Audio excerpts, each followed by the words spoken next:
2006 330i. Here's my problem.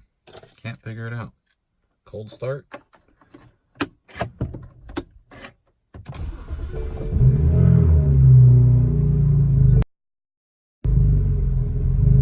Brand new Vanos solenoids.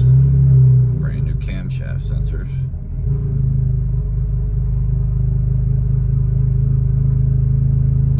And then it will idle completely fine.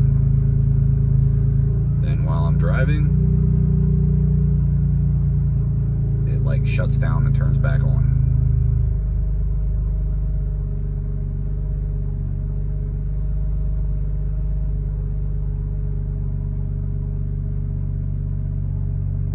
Any ideas?